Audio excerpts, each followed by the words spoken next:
Salut à tous, c'est Karim Debache pour un nouvel épisode de Crost et aujourd'hui est un jour très spécial et ce pour plusieurs raisons. Je sais que vous attendiez ça depuis longtemps. Aujourd'hui, on va s'intéresser à un bon film. Un bon film ? Un bon film. Mais c'est pas tout, y a plus ? Oui ! Aujourd'hui, je vous propose également d'apprendre à nous connaître, nous, équipe de Crost, au travers d'un petit reportage qui a été tourné pendant le processus de production d'un épisode. Elle est pas belle la vie ? Oh que si, je sais.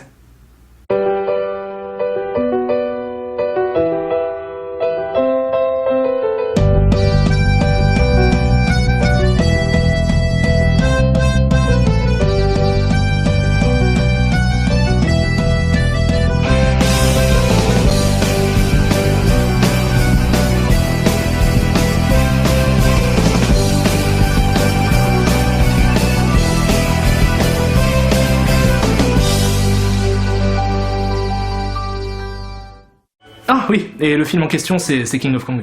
Bon, King of Kong est un film documentaire américain sorti le 17 août 2007 aux États-Unis et réalisé par Seth Gordon. Le film devait à l'origine s'intéresser globalement au phénomène de la compétition dans le jeu vidéo, mais prit une direction inattendue pendant le tournage. Pourquoi ? Parce que Billy Mitchell.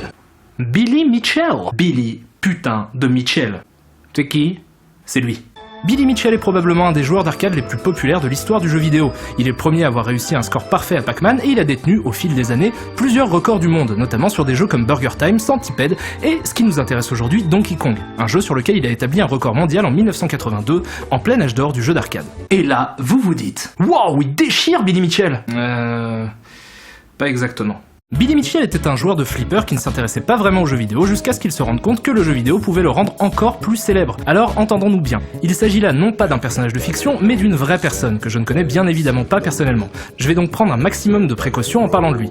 Ceci étant dit, si le quart de ce qui est montré dans ce documentaire est vrai, Billy Mitchell est un effroyable être humain.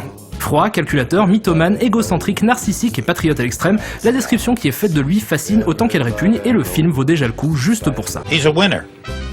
Billy Mitchell is absolutely a winner.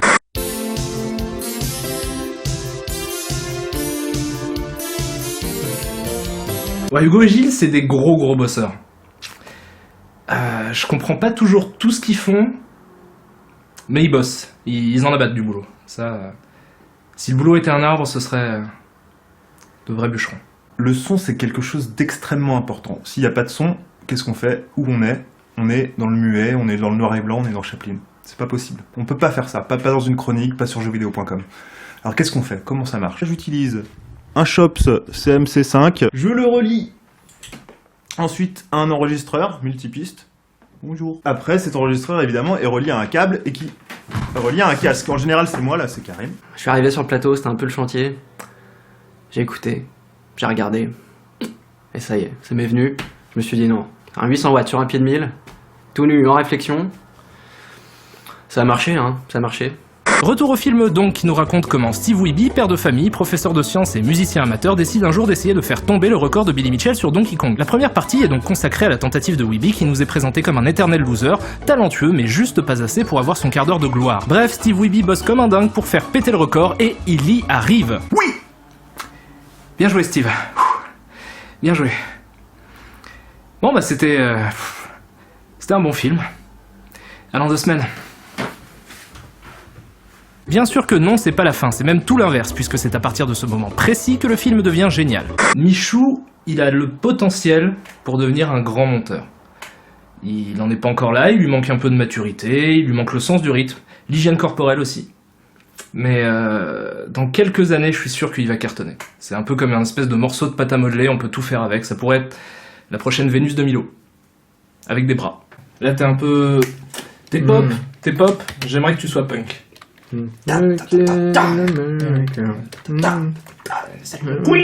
Moi, quand j'étais petit, je voulais être astronaute.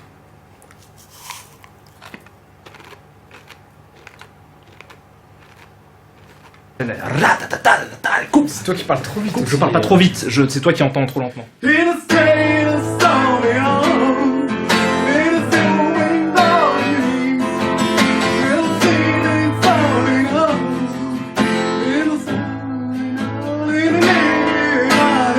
Jérémy, c'est un mec formidable. Mais j'ai aucune idée de pourquoi il est là. J'ai un BEP vente option petits animaux de compagnie et... Bon, Steve Wiebe envoie l'enregistrement de son score à Walter Dell, arbitre de référence pour ce qui est des scores de jeux vidéo, et le patron de l'organisation Twin Galaxies. Ah oui, il est aussi chanteur folk et fan de méditation transcendantale. Pour que le score de Steve soit validé, Walter Dell doit soumettre sa performance à un jury, composé entre autres de Billy Mitchell.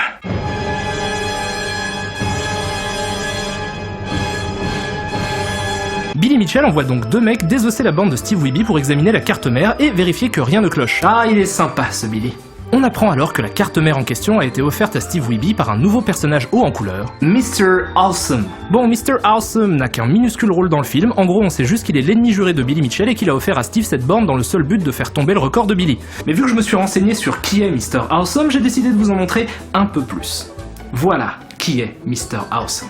Well, celebrity is a very subjective term. I believe that I should be like king for a day. Some of my statistics, including my sperm count and my IQ. Batman's got his vanity plates. Mr. Awesome's got to have his. I'd say follow your dream. Don't give up. Follow your dream. Here's my phone number and my address for any women that need sperm.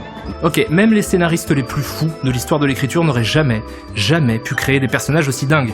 Vous êtes déjà dit en assistant à une situation singulière, si c'était dans un film, j'y croirais pas. King of Kong est bourré, rempli à ras-bord de moments comme ça.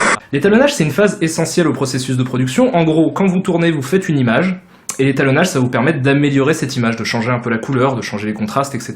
Je sais pas, boost, sature à mort. Le rouge sur tous les pots. Les pots devraient être beaucoup plus lumineuses et beaucoup plus saturées. Pour que la carnation soit un peu plus organique. Tu vois ? Là c'est bien, voilà.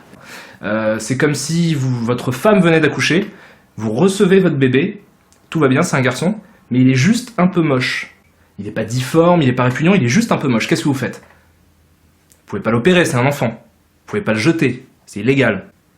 Et ben au cinéma, on a Charles. Et Charles, c'est le meilleur des chirurgiens. Et il opère même les enfants. Bon, naturellement, le jury chargé de valider le score de Steve Wiebe, qui je le rappelle contient Billy Mitchell, décide après analyse de la borne que la vidéo qu'a envoyée Wiebe n'est pas réglementaire et que son score ne sera pas pris en compte. Triste, triste monde. Billy Mitchell explique donc que pour faire un vrai score, il faut le faire en live. If tomorrow Tiger Woods goes and he golfs at 59, big deal. If he does that at Augusta, that's where it counts. Qu'à cela ne tienne, répond Steve Wiebe, je vais te foutre la honte en live. Fuck yeah. Donc Steve fonce à la salle d'arcade Funspot et refait tomber le record de Billy. Sauf que Billy avait prévu le coup et envoie une cassette à Funspot où il fait un score encore supérieur à celui de Steve. C'est une sexagénaire championne de Kubert qui se charge d'apporter la cassette. Oui, une championne de Kubert sexagénaire. Ce film est génial. Ce qui est très étrange avec Gilles, c'est que il a une obsession avec Jurassic Park. Je crois qu'il l'a vu 78 fois. Ce qui veut dire qu'il a passé 7 jours et demi devant Jurassic Park. Et c'est alors que l'attaque survient. Il ne vient pas de face, mais par les côtés. Ça c'est pas très grave, il y a des gens qui ont vu plein de films plein de fois, mais le truc étrange, c'est que j'ai l'impression qu'il essaye de ressembler à Jeff Goldblum. Il fend-lève et te la sert avec ça. Une griffe rétractile de 20 cm, coupante comme un rasoir sur le doigt du milieu. Ce qui veut dire que souvent il prend mes lunettes. Et il les met.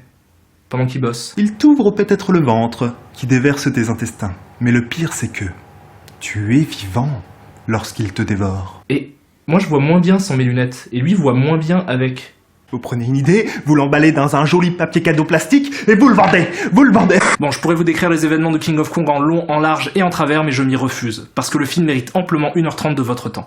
Alors je vous en supplie, procurez-vous le film d'une manière ou d'une autre et regardez-le. Ça vaut vraiment, vraiment le coup. Karim Debache ? Oui. Tu nous as pas encore expliqué pourquoi c'était génial. Ah bah tu peux attendre 2 secondes s'il te plaît. King of Kong est un monument, déjà parce qu'il arrive à décrire avec une tendresse qui force le respect l'âge d'or du jeu d'arcade et les survivants de cette époque pré-crack de 83. Et juste pour ça, le film mérite toute votre attention. Mais c'est pas tout. Tous les personnages du film, et je dis bien tous les personnages du film, sont fascinants à observer.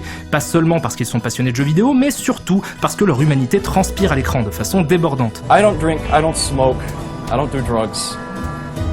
I play video games. L'angle que choisit le film pour nous parler de jeux vidéo est très intéressant. Là où beaucoup de cinéastes se contentent d'observer le jeu vidéo avec cynisme et mépris, comme un épiphénomène de niche peuplé par une communauté incompréhensible de nerds attardés, King of Kong décide de lui porter un regard tendre et empathique, empruntant à la fiction son sens de l'intrigue et sa narration, multipliant ainsi les retournements de situation inattendus avec une virtuosité qui dépasse l'entendement. The worst thing that could happen would be to give somebody the credibility of a score that doesn't deserve it. Dans King of Kong, le jeu vidéo n'est pas un prétexte, il est vecteur de lien social et crée un contexte où se jouent des drames humains. Les gens filmés ne sont pas des superstars, ce sont des hommes qui, s'ils se montrent parfois conscients de la dimension dérisoire de leur passion, n'en demeurent pas moins sincères dans leur démarche, quitte à exposer à la face du monde leur côté le plus sombre. Dévorés par un ego démesuré, obsédés par la gloire et la reconnaissance sociale ou simplement en quête d'identité, les personnages de King of Kong émeuvent dans leur poursuite du high score et je défie même les plus cyniques d'entre vous de ne pas être touchés par le film. King of Kong est un chef-d'œuvre parce qu'il aime les gens qu'il filme, et c'est une qualité que beaucoup d'autres films qui parlent de jeux vidéo n'ont pas. Faites-moi confiance, regardez King of Kong.